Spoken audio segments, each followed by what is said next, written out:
Magandang umaga po sa atin lahat. Ako po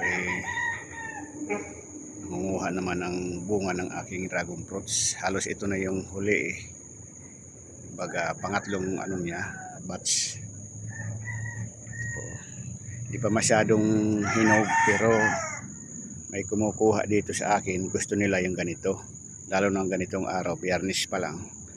Tama-tama daw pagdating ng linggo ay hinog na. Ayan, baga tawagin dito manibalang.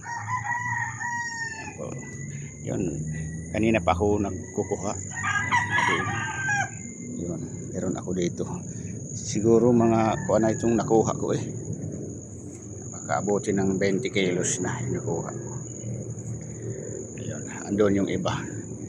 Pakikita ko mamaya. Sandali lang po. Ito po yung napitas ko kanina. Ayan, bali tatlong lagayan sila. Yung isa sa timba. Ayan, 2 tray. Hindi ko alam kung mga ilang kilo yan. Ayan po. Yung kasi ang gusto nung nakuha sa akin. Gusto nila yung medyo manibalang pa lang. Kaya kinuha ko na. Halos pang glass na rin to.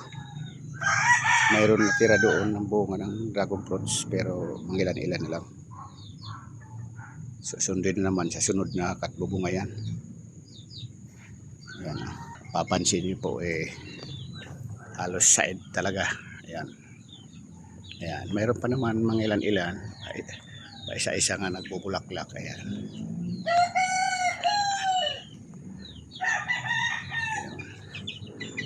Mayroon pa dyan siguro mga halos mga 20 piraso pa mahigit yung natira.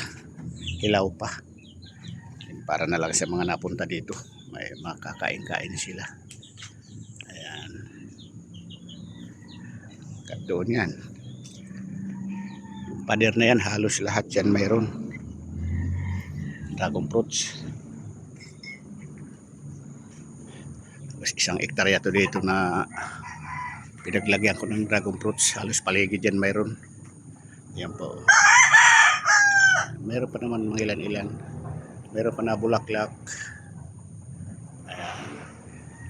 Gato niya sa dulo. Paikot yan, paikot. Dito naman sa baba ay may maliliit pa akong papaya. Nagsisimula na siya mamulaklak. Ayan. Ayan.